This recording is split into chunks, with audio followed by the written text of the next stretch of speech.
All right, so Okay. thanks again for the inaugural CLM for this year. We took a break there at the end of August, which was nice, get our batteries recharged, and we're starting today with Yvonne and Rafat presenting their work on joint work, actually. Pretty exciting. It's a new project, and so we're eager to hear all about it. I hope that you come for updates down the road at CLM. Oh, that'd be great. Yeah, that's the spirit of the CLM. Exactly, iterative work. So I'll turn it over to whoever wants to start. Yeah, I'll give a quick start, and then Yvonne will lead, and then I'll follow. So first of all, thank you for having us in the CLM. I'd like to start with a short story about how this whole thing got started. Back in February, I was invited to give a talk to Yvonne's group, and it was half snow day. I don't know. And everybody was not sure whether WPI is open or not. And we came into this room, and we were only me and Yvonne. And she was so kind to have me for an hour, just talk to her about what I did. And I was just fresh from defending my PhD, so I was all pumped up to deliver it in a second, non-threatening way.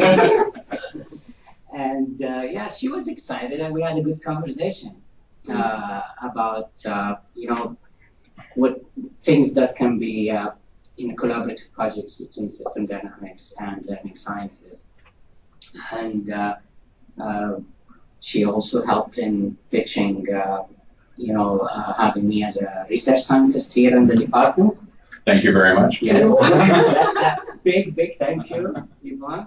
And yeah, we started looking into the project about which Yvonne will give us an introduction, and I'll take from there. Yeah. So there's a longer story to this, right? This story started with many years ago with Mike. Well, and maybe much earlier, because I think that the idea of trying to merge in some way the learning sciences and system dynamics has existed for a while, right?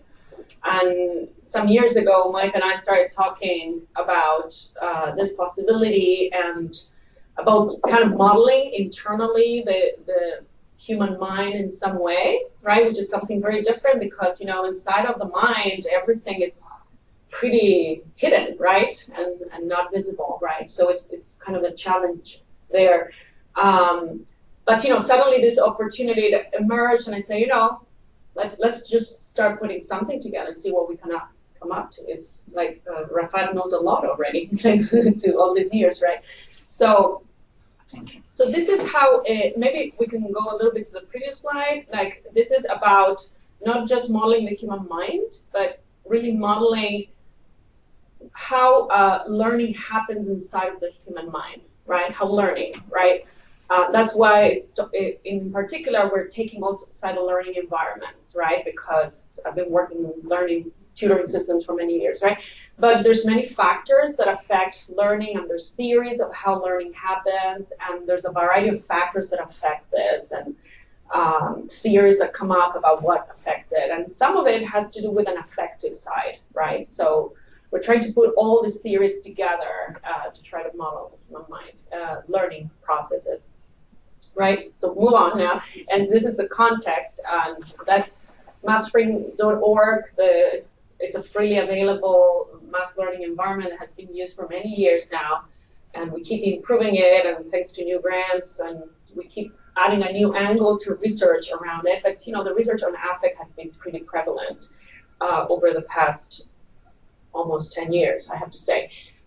So it provides examples, it provides practice from what you're seeing right there is a worked out example in particular.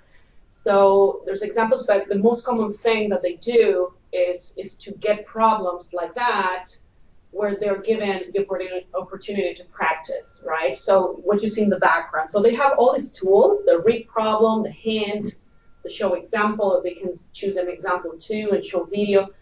In general, they solve problems and they ask for hints. That's the most common thing that they do, right? And they move along. And this software is also personalized, but I don't know if it's a detail or not. It tries to give questions of an appropriate difficulty for the student. So, excuse me, the video link, is that an instructor talking about something, or is it? Yes, it is an instructor talking. both the video and the show example are rarely used by students. They're features that, what are rarely used. We're trying to encourage them to use them more, but the truth is, given the choice of a hint that explains specifically this problem that you have at hand and those that might explain something in general, they prefer the hint button. Yeah. So let's see, what else? Okay, yeah, there's that little character that is an affected character. So instead of the character giving help on the problem, it says that it's trying to solve the problem also with the student, and it's giving some pep talk about affect. What it does there is it's empathizing with the student. Every 5 minutes or 8 problems, the student is given a chance to report on how they're feeling. There's a screen, I don't know if you have it there, where they're asked about a specific emotion, such as how frustrated are you? And they respond in a 5-point scale how they're feeling, right? After that, the system knows how they're feeling or how they have been recently feeling, and the character can respond like that if that's the case of anxiety, actually. So you scaffolding not only in the performance but also in the affective perspective. So there's this double affective cognitive side. So it's double scaffold. Scaffold? We call it scaffold because it's like putting scaffolds on the students. Yeah.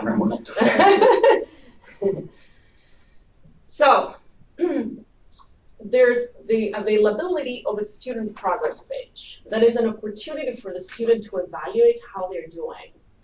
And again, it has a cognitive side and an affective side. And the student might read both, might focus more on one. There's plans and a bar. The bar is really cognitive. It talks about the success in problems, solving them correctly compared to incorrectly. And the plant is representing students' effort. So you might have a low bar and a big plant.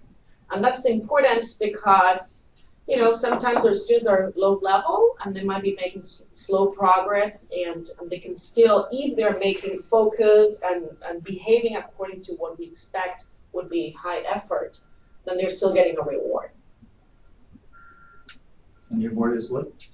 The plant growing. At the beginning, you get a little plant like that, and as you continue to spend time and effort, and if you see the hints, and a lot of it has to do with time. If you're speeding through things and not just tick, tick, tick, tick, your plant starts wilting, right? And there's a message there in the remarks that says, when your plant wilts when you when you're not focused on the problems, or if you just quickly rush, right? So. Well, what if they're quick and they're still performing at a high level in terms of their skill set? Okay. And they could be placed out. I mean, in terms of their skill set. So there's a categorization of we have 5 different states that we're classifying that students are in. If the student is answering in less than 4 seconds, we consider that that's not enough time to read the problem. So we assume that that's a state of not R, not reading the problem. If there's enough time, say that there's 6 seconds, and the student answered correctly, we consider that that's really solved on first attempt, right? So there's this consideration of time. If the student is click, click, click, click through the answers because there's multiple choice and it's tempting to do that, right? And they get several incorrect, at least a few incorrect attempts doing that kind of thing, then we say that they quick guessed, right? Okay. So this is the main learning theory that we have, and it's the theory of self-regulation while learning. It's a theory that is trying to integrate both the motivational and affective and the cognitive aspects, considering that students have choices, right, of behaving in a certain way, right? So what the theory says is that everything that I've been talking about so far is really much the performance phase, where students are trying to solve problems, and they might have some self-control, they might seek for help, and they also, observing themselves in some way as they're solving problems, right? Just to summarize it. But at some point they stop and they think about how they're doing. And that's the self-reflection phase, which very nicely matches our evaluation page, right? So there's really a moment when we can say that they are really evaluating themselves. Depending on that, students make decisions, right? So once that they are in that self-evaluation page, they might decide to choose to continue working on the same topic or choose to switch to a different one. And there's three options actually: review, challenge, and continue. They might say, hey, I'm going to go for a challenge, a really hard problem, right? After that, they're making a choice or setting a goal in that moment, right? Which is goals, the forethought phase, where there's the idea of, okay, I'm now looking forward, I'm thinking ahead, not looking backwards about how I've been doing, but now I'm setting a goal for myself, such as continuing working on this specific set of problems. And there's a variety of motivational things that are going on at the same time, such as my self-efficacy or my belief of how good I am in math, my expectations of how well I'll do. Am I really interested in learning, or am I just interested in getting always the right answer? A variety of things that affect how I project myself into the future, right?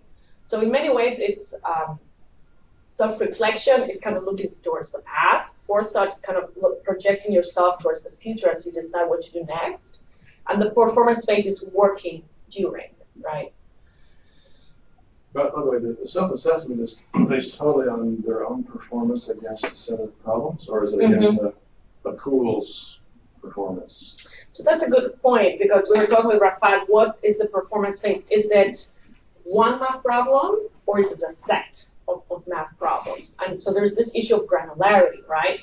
So to me, and one form of conceptualizing this problem is saying, okay, the performance phase is solving problems until you get to the evaluation page, period. That's a way to demarcate it, right? So performance phase would be a set of problems that they get one in a row after another. Okay. In terms of motivation, what if a kid says, I don't care if I get a big plant or not, I don't care if my bar is long or not, like, so what? Is that tied to their grade or to a rise, or to motivate them to try? Because I understand that somebody might just intrinsically want to do well or get things right because they're wired that way, but I can see a lot of kids like, I'm going to stick a plant to grow on my screen, Yeah. So that's a good point. It really depends a lot on how the teacher sets expectations, right? The teacher might say, you're doing this for a grade, like you have to do it. Or the teacher might say, we're trying this software that's really trying to help you learn, and let's all try to get those plants to bloom and get peppers, okay? By the end of the day, I want those plants to be grown. Or the teacher can be going around and encouraging students. So there's this kind of social interaction. Do you take that into account when you evaluate their, because, in economics, I hate to put on my econ hat, take on my SD hat for a moment, incentives matter, and usually they're monetary incentives. So, we tend to want to pay people to participate in experiments or whatever. You win more money or a bigger prize if you do better, and that implies that you try harder if there's something salient and valuable on the line. Yeah. But I don't want to. No, it's a good point. It's a very good point, because it really depends on how we generally make a presentation the first day, telling them, what we're trying to do, what are good behaviors to have. Remember to click on the hint button. That's right, because many avoid that, right? So we're trying to generate this positive expectation or incentive, right? Many don't know why they're doing, or if they're going to be evaluated or not. So there's this uncertainty of, well, I'm in class, I'm doing this because I have to do it as if it was a worksheet, but I'm not sure if I'm getting evaluated or not. And many times they don't ask the question, right? So regardless of the case, there's huge variability inside of a class. Yeah, sure. You have the kids that are more like that, and you have the kids that are more the opposite, right? And I think a lot of it is those self-motivation beliefs and what they believe about themselves, their interests, about math, their expectations, right? or trying to show that I'm a good student, right?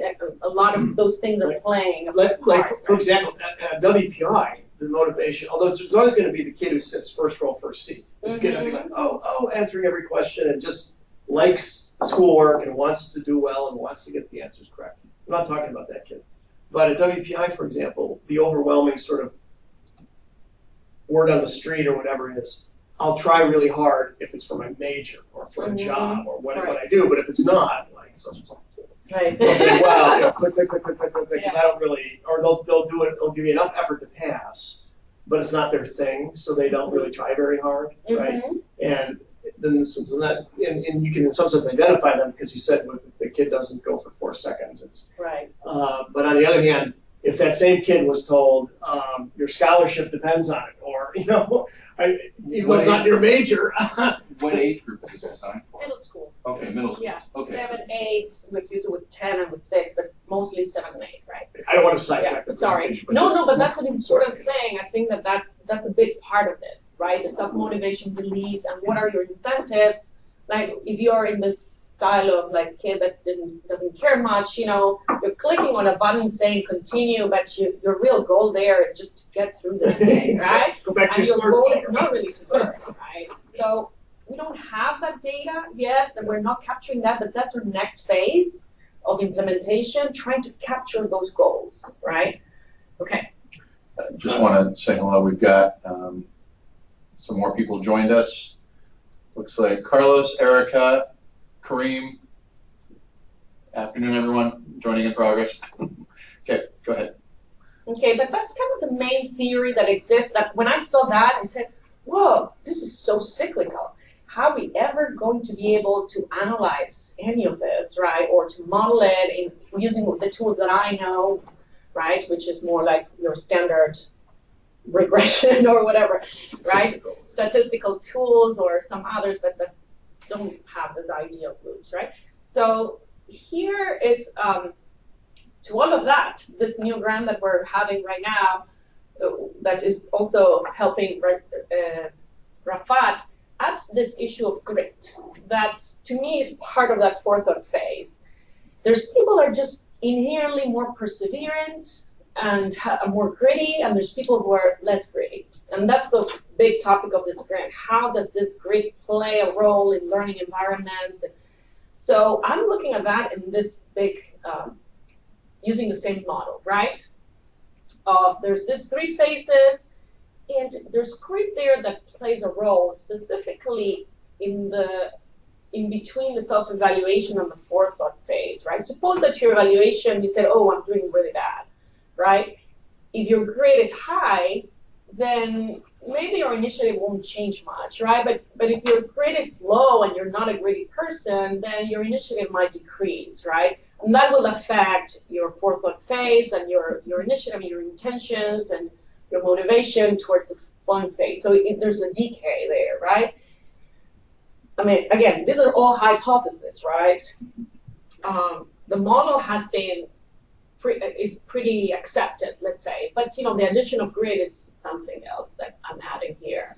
I've enhanced this model to fit a little bit better our situation, right? But yes. When you say emotions, is it the same as affect? That's a good question. Affect is a very general construct, right? So emotions are hopelessness. There's a set of emotions and a theory of achievement emotions that are emotions related to education, such as hopelessness, anxiety, pride, shame, enjoyment, frustration. Those might be affect as well. Yeah, you can talk about them as affect, right? But they're concrete achievement emotions, right? So that's the same model that I've been enhancing, right? So in the forethought phase, you have some perceived confidence about yourself. You have this initiative that is very related to the grit and desire to persevere. That might be also affected by how much you like math, right? And that affects your goals that you set for yourself. If your initiative is really poor, right? At some point, you will start to avoid the task, right? And start going off task and fooling around and eventually dropping out and saying, hey, I don't want to use this anymore, right? Period. So while you're in that fourth phase, also, you might have these emotions that are called prospective. And I say they especially apply to this phase because it's as if you think of the future, right? How anxious are you? How hopeful are you? These are all towards the future. Then you start solving problems, and then you're in your performance phase. During the performance phase, there's a whole cycle of other things that have been studied that happen. You approach the math task. As you complete partial steps, you have partial outcomes. You might seek for help when you decide that you don't know, and you're monitoring yourself about, how am I doing this math problem? Am I close to the answer? Am I not close? Am I right? Am I wrong? Right? So during that, there's these activity-based emotions such as the enjoyment of what I'm doing, or I'm really frustrated, right? Those are some examples. When you're in the self-evaluation phase, looking at the progress page, right, there's retrospective emotions towards the past. You might be proud of yourself, you might be ashamed, right? And again, there's the grade of high and low, and whether your perception is this negative or positive, right? So that's my enhancement of this, and the integration of two theories, the theory of emotions that also, ironically, has three components like that. Do you take anything external-wise about what might set the frame of their emotion? When they start, are you tired? Are you hungry?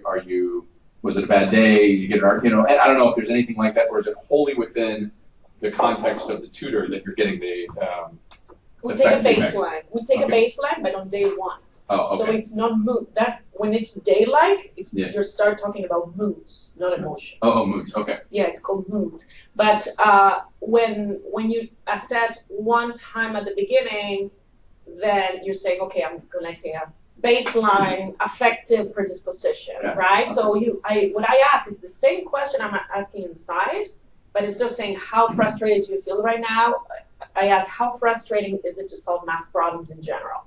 That's the question. So that's how we tweak the question. Mm-hmm. So we have data for the pre-test, before starting, during, and we have after too, actually. Yeah.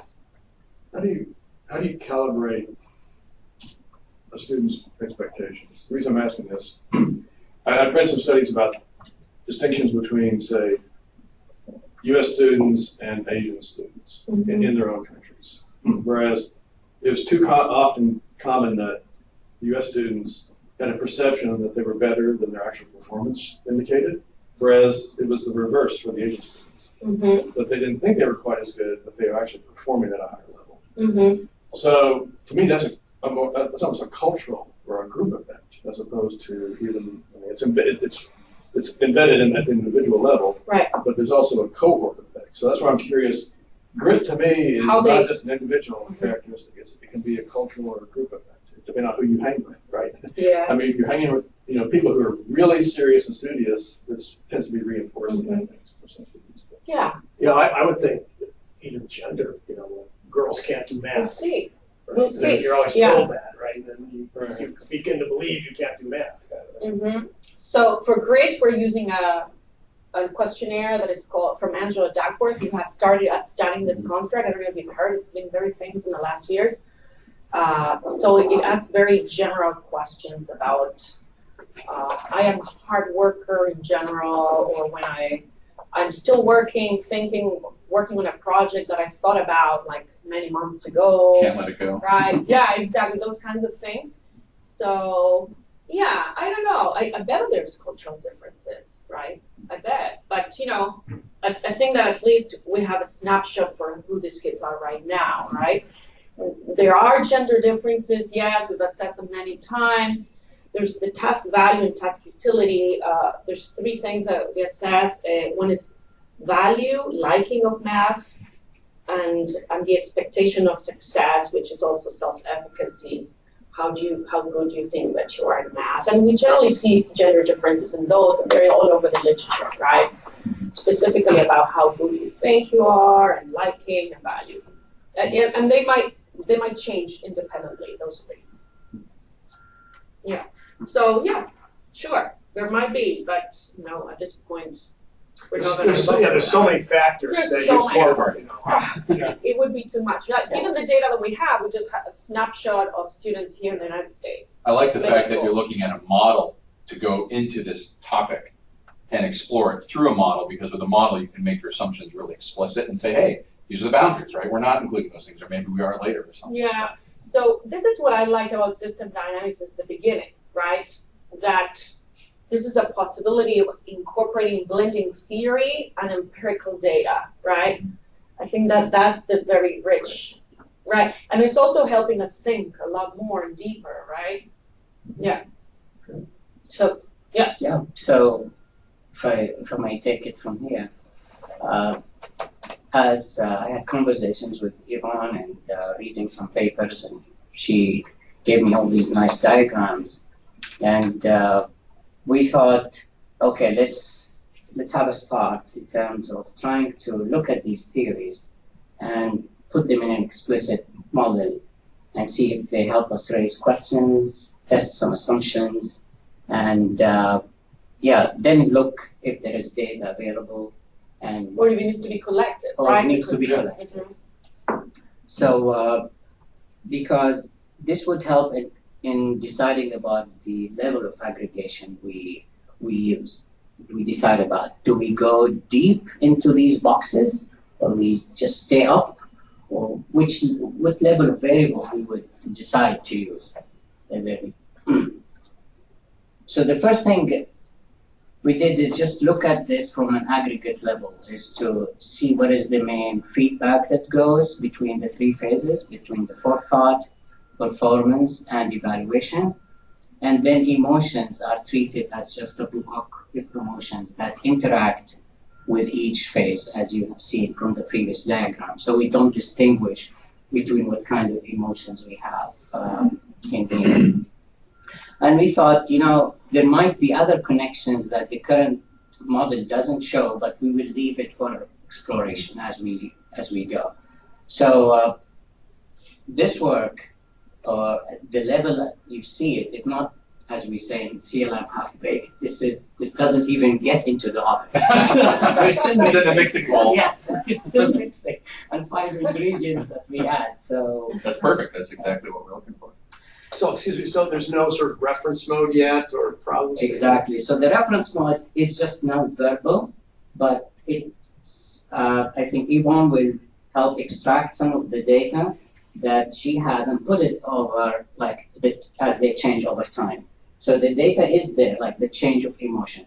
We know that from the conversation through reading that emotions change at a higher rate than grit. Grit is something that stays for a long time. So we know that emotions oscillate, whereas grit changes very, very slowly. So we hope that some people say that it won't change, right? Yes. So these are very useful inputs, but she will be looking at the data and see, for example, how does emotion change over time. So that would help us in, which reference modes we are interested in. By the way, how would you measure grit, except by inference, when you subtract everything else out? Just get through the instrument, because so far what's called grit is the outcome of this instrument. So, it's like we're calling grit whatever we assess with that instrument, which has just 12 questions, the short one. Something I've been concerned about is that it's been designed for adults, really, and now we're bringing it down, so we're trying to modify it to make it a little more kid-like. But, yeah. So we decided about the level of aggregation, that there are variables who are internal, like emotions, grit, or motivation. They're not visible. Maybe they're visible if they trace eye motion or the faces, but the external variable is something that is manifest, is the performance, something that you can look at the grades or how they do in the tests or in these exercises. And what kind of interventions are there? The effective messages are interventions because somebody is stepping up and talking to you. It's like helping you go through the work. And the progress report. A progress report is another intervention, that you're not in your cycle. Somebody's showing you something and telling you what are you doing. Or forcing you out of it. Or forcing you out. out. It depends how it's. Sometimes the kid can choose the self-evaluation page to see it, or you could shove it in the face. Squeeze page, right? Hey, time to self-evaluate. Yeah. So as you can see, these are the very minimum but they came through the conversation, emotion, grit, the motivational drive, performance, and this messages and the progress report. I'll show you our first attempt at building this, constructing this model to seek your feedback. It's incomplete, but that's the spirit of the whole process.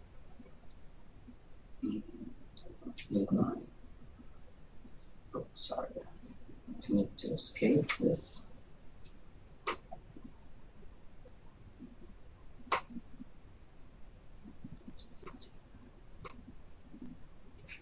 So this is our starting point. I mean, you don't need to read this, but we do have this top-level dynamic hypothesis, and this is our reference. We're building all this according to this model. And to put this in, to add variables, I put the dynamic hypothesis into these 4 boxes: the forethought, performance, evaluation, and emotion. And then we looked at which variable would fit there. So grit, I mean, it changes over time, even if it takes a long time. It's a stock. That's the conceptualization of grit. And also performance, because it's also, you do problems, your performance might go up or down, and it's a cumulative process. Also the motivation and emotion. All of those change over time. So that's I think we changed the initiative for motivational drive. Yes, we changed the wording into. We've been talking about what is this word really, right? Yes. You're gonna have a rework cycle for tasks, problems done incorrectly, where they can go back. And rework cycle. Well, we haven't reached that level. So that was the other CLM with the double rework. Oh, I'm getting confused. So definitely there are flows that affects the grit, the performance, the motivational drive, and the emotions. And we were interested in seeing, okay, how does this first big loop works, which is started from forethought, where we looked only at grit, that it affects performance, and depending on the expectation of success, which is how do you look, what are you expecting from yourself, would affect the drive that reflects back into grit. And that's the major feedback loop, which is similar to this the link between these 3 phases. Why is emotions excluded from this from performance? Or are you going to go later? No, it will come later. Okay. So emotions, because emotion is in the middle, it affects the grit, which is in the forethought process, the forethought phase. It affects performance, and it should also affect the motivational drive. However, so far we did not construct all the feedback between emotion, because that's a sort of how emotions really affect grit. So we're still talking. How, for example, grit affects emotion, or how emotion affect the drive. We're still talking about it, and looking at how detailed we want to go, or how does this relation work. But so far, these relations are also written about in the published literature. You've been reading my papers and thinking, what did you say here? Yes, so that's what I'm doing. I'm fine-combing the papers and trying to find out how does this relate to this, and how can we conceptualize this, how mathematically we can express this. So that's an ongoing conversation. It's like Said's Cartesian theory, except you're the role of Cartesian. Yes, so it's part of the conversation. I go to Ivan and say, you know what, I know this link and how it could work, but I don't know how to take it from emotions to self-evaluation. Let me pause here real quick. Are there any questions from out in the audience? I know we may have gotten one. Okay, everyone's good on audio. Are there any questions from the audience at this point? Finally, I'm listening. It was an issue. Oh, there was somebody who had an audio problem, but William helped solve it. Any questions? So there is technical support in the background. In the background. We've doing a great job. Okay, just wanted to make sure. Quick question? Yeah. Why wouldn't there be a feedback loop from the grit stock back to the flow that feeds it? From the grit to where? Between the stock for grit and the flow that feeds it. Because, I mean, grit is in a sense, a reflection of experience, right? So, to me, that would be a self-reinforcing phenomenon. Mm-hmm. Well, is it in your definition? Is it Yeah. a reflection of experience? It's just Perseverance. It's like perseverance. Let's Like call I it persevered last time, and therefore I succeeded. So this time I Mhm. remember to persevere until I succeed. Is that kind of what you're thinking? Yeah, I get that. It's what we know is that it changes very slow, if it changes, right? I believe that it is, right? Because I think that if your parents are encouraging you this gritty behavior over time, that you will develop grit. Is that evidence in the literature? Probably not, right? Just does it parent. Huh? Just does it parent. What we know is that there's these people who are gritty, right? And there's people that are not. And that the people who are gritty have more success in life. that may or may not be correlated with what their parents' behavior is. Right? Well, there's people that have been orphans, right? That have Right. been through hell, and there's some very great people. Yes, So- exactly. So I mean, it's an endogenous, resilient, right? It's an And- endogenous thing for many of them. So, Mhm. so I think. Right. That's why many people say that this is a personality trait. Like you either are or not. Right? I think did we have a question? Someone spoke up?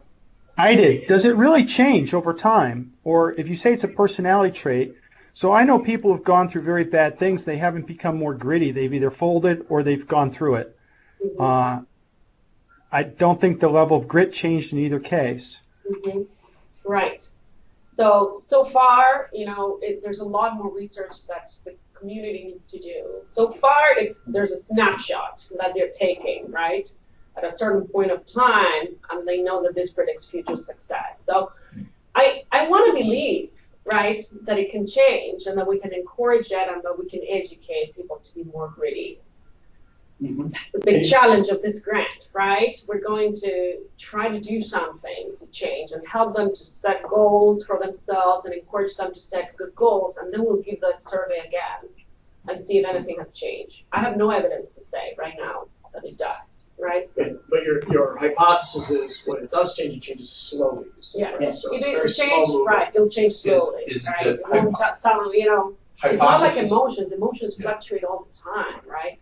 Is one of the hypotheses that grit is what helps you persevere through unsuccessful things, or does grit also help you when you do succeed, you don't just stop, you keep going to the next thing and the next challenge? Or is to you grit sort of only useful in one of those two categories? Mm-hmm. I think it's especially useful in the negative case. Right. In the case of learning, because learning is a process that is many times unpleasant, right? It's not necessarily pleasant all the time, right? And that maintaining that initiative through frustration is important, right? Yeah, this is an interesting point. Kareem made an interesting comment. What you're actually saying is, over time, the revealing of grit. Mm-hmm. Not that it's necessarily something that's actually a stock. Mm-hmm. So maybe grit really isn't a stock at all. Maybe it's not. And it's something that, but the experience, the interactions that you observe reveal it. That's over time.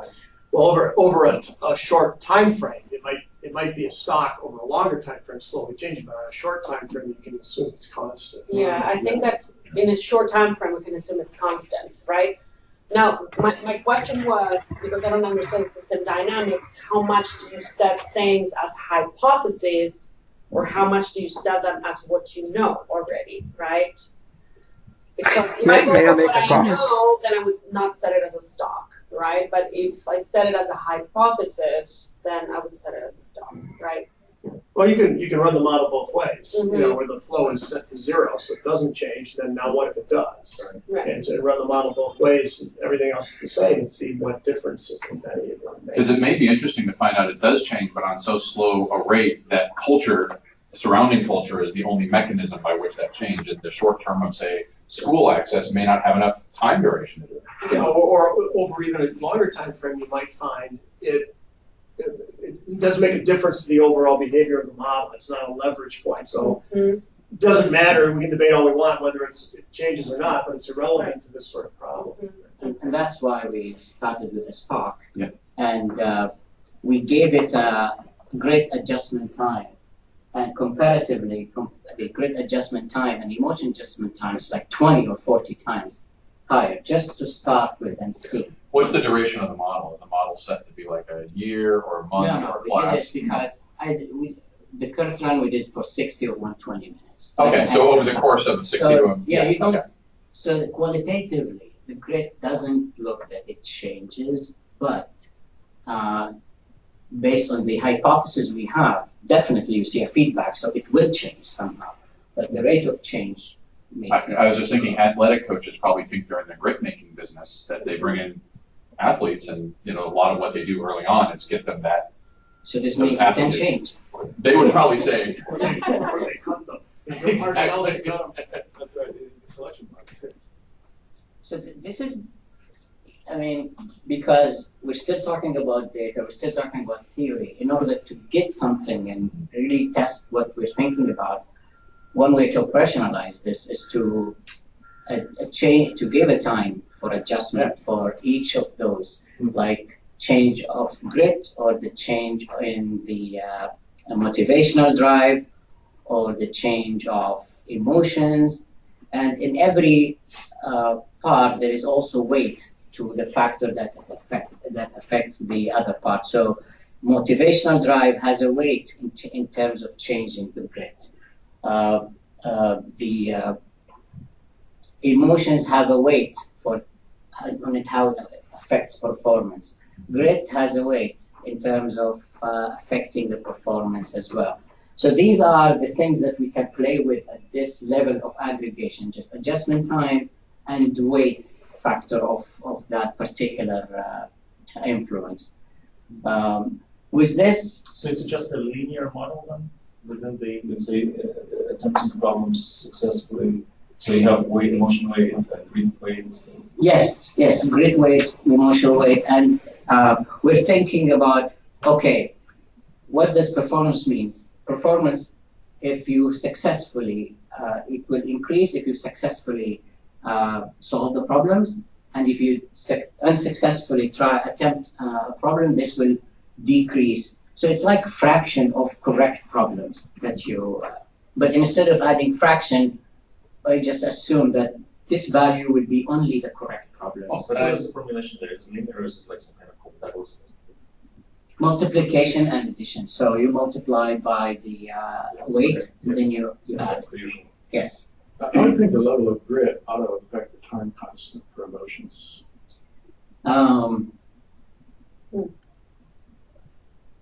In other words, the grittiest people I've known tend to be very, what I consider stable personalities. Yeah. Or they just don't show the emotion. Right. Right. It's like the duck on the water. There's a lot of stuff going on under the water, but you don't see it on the surface. Right? That's a good point. So, but the other thing I was curious about is, and how maybe it's a data question. How you frame the problem, because if you select a problem where a certain set of the students they are excelling at performing, you may never reveal anything about their grittiness. I've seen students that look like they're superstars until they hit a brick wall and then they collapse. Because it's the first real time they've been knocked down and they don't get up very well. That's an important, we never talk about problem difficulty. That is a factor that we have available, a number. We only keep escalating the difficulty until you hit the wall. We only talk about... that's the good thing, is that because it's a personalized, intelligent hearing system, right, it's trying to find that edge. So if you start getting problems wrong, it'll start giving you easier ones. And if you start answering correctly, it'll increase the challenge. So we couldn't make an assumption that's, that this level of challenge. Ideally, for my dissertation, I started plotting, challenge level for students, and the challenge level should be constant, right, a long time.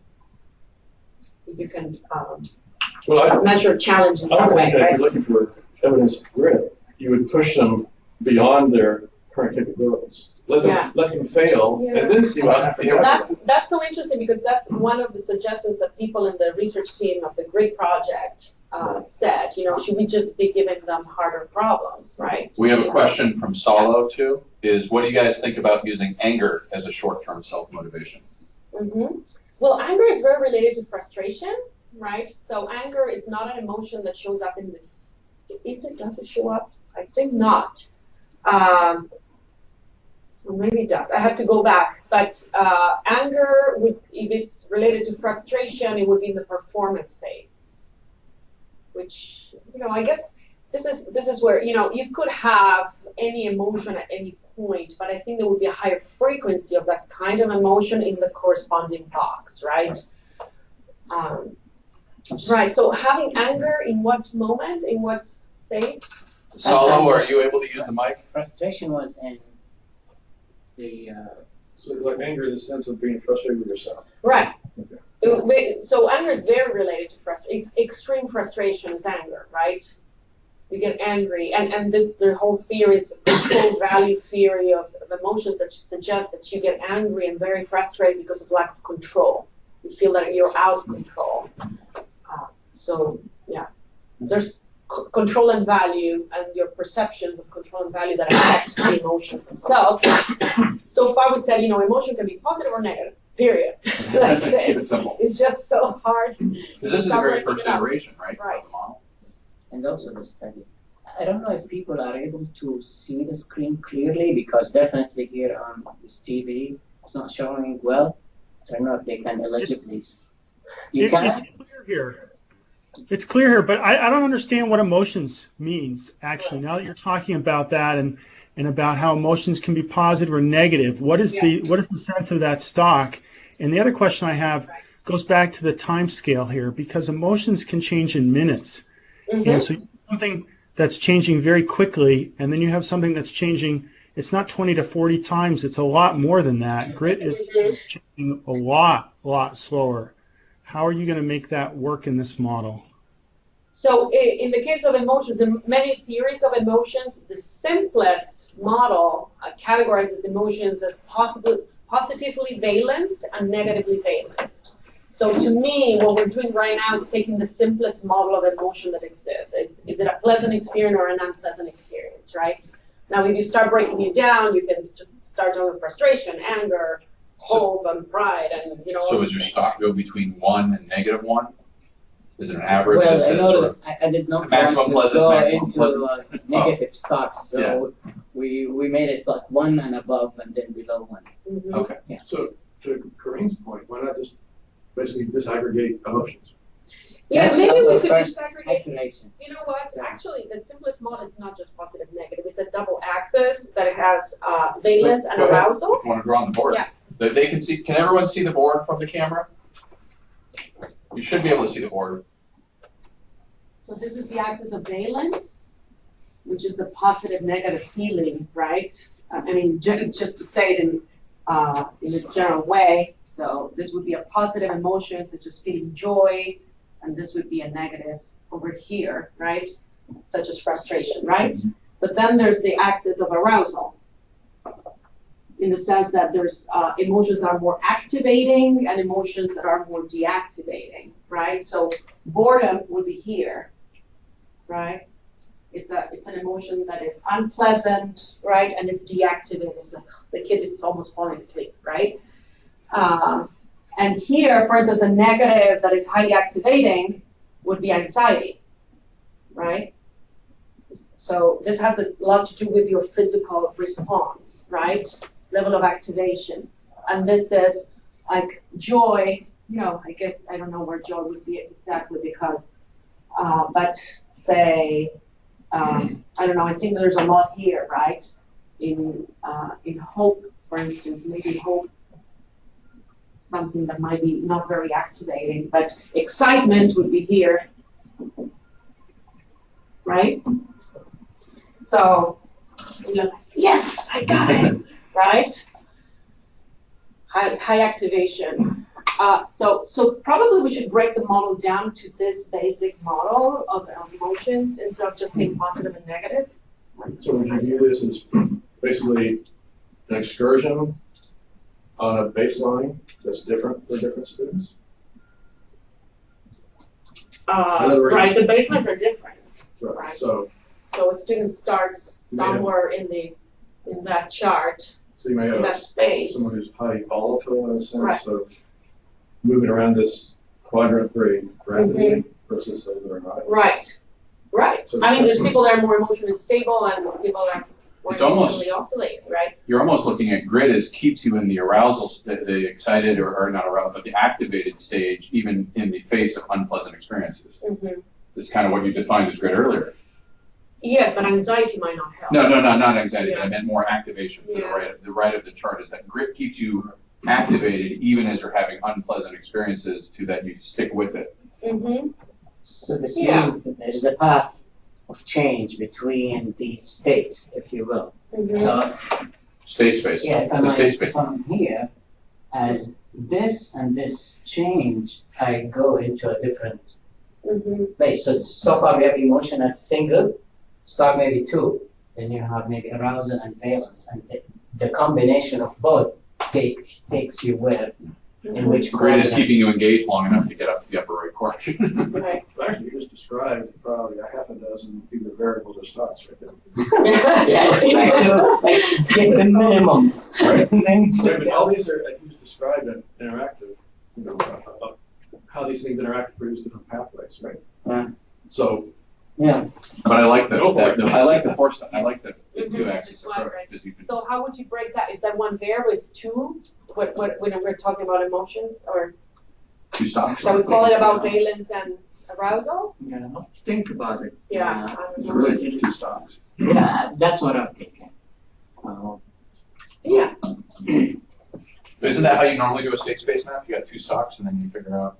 Well, it you could do be X, Y ratios. axis. It could be ratios as well. Yeah, you're right. Until Mhm. So frustration, you realize it will be there at the bottom, but might not be as activating as anxiety, right?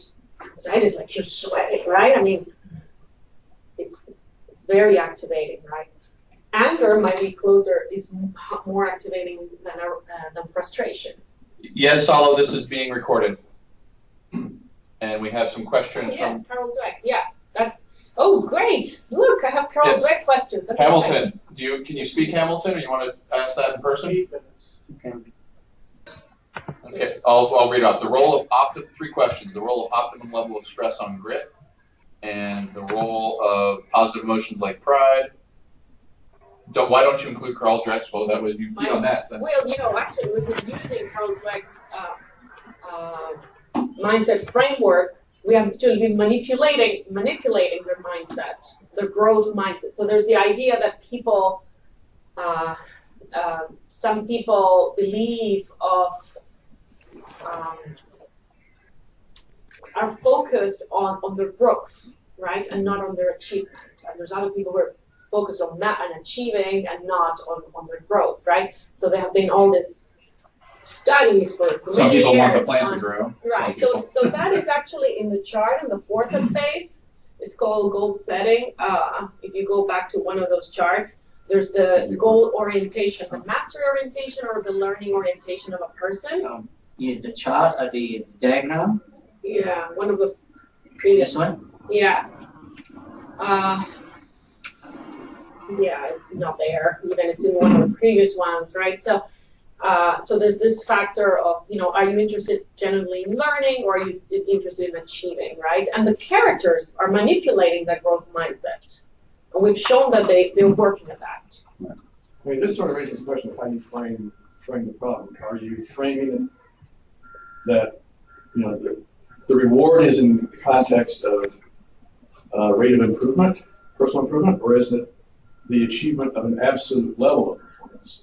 Mm-hmm. So, his question about the stress is one thing that's Right. reminded me of. Mhm. So some people perform better under stress conditions. I mean, it's the adrenaline effect, and it's like fight or flight, except you don't fight. Right. So,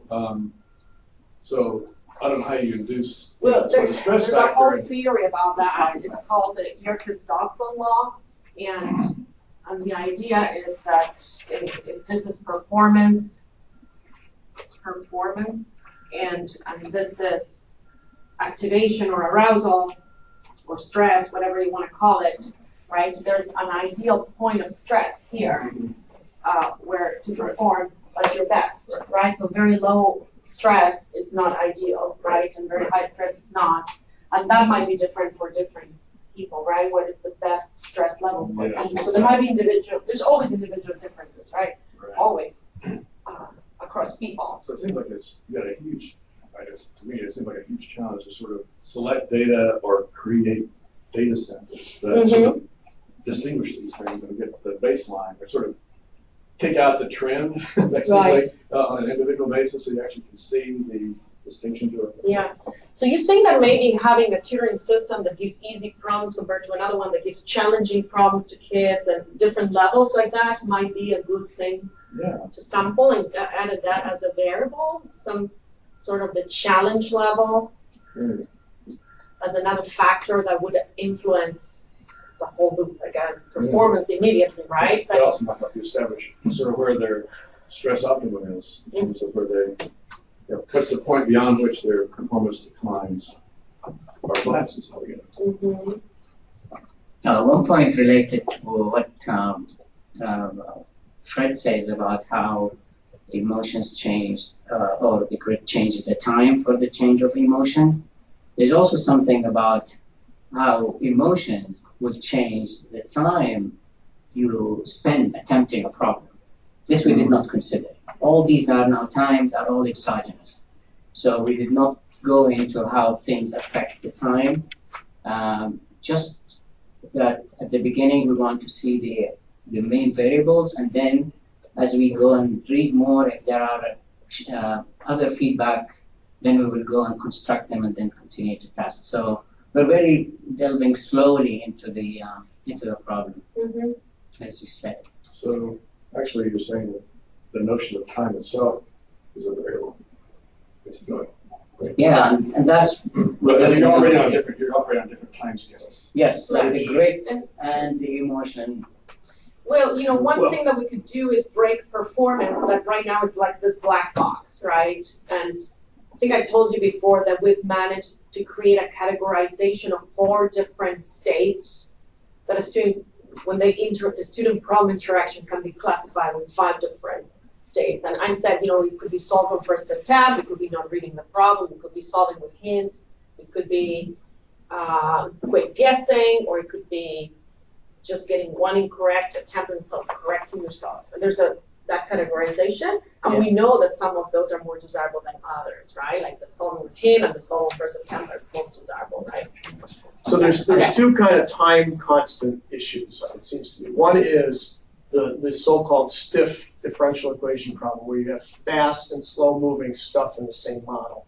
You have big and small time constants. The easy solution is making the slow-moving stuff constants, at least for the first pass. The second one is the so-called Rogelio-Oliva problem, which he could not get his bank teller model for his dissertation to fit the data until he took a particular time constant and made it a variable, and it was asymmetric. It was slower when something was going up and fast when something was going down, or vice versa. I don't know the details. But he needed a nonlinear relationship in there, and that time constant was not a constant, whether fast or slow. It changed depending on the circumstances, the stocks. And this is that. And I'm guessing with this sort of thing, it's going to be a Rogelio-Oliva problem, and the stiff differential equation problem is make grit constant, at least at the beginning. That's what I would say off the top of my head. Thank you.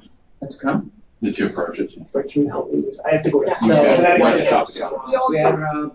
We're done. So our next step is to look at the missing feedback loops with aggregation level, the reference modes, and the boundary adequacy for exogenous and endogenous. And so thank you very much for your feedback.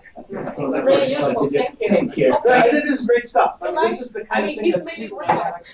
He's made it real. Well, it's easy now to discuss because it's all visual. Yeah. And that's the great thing about making it all visual and explicit. All right. Thank you very Look forward much. to the next edition. Woo!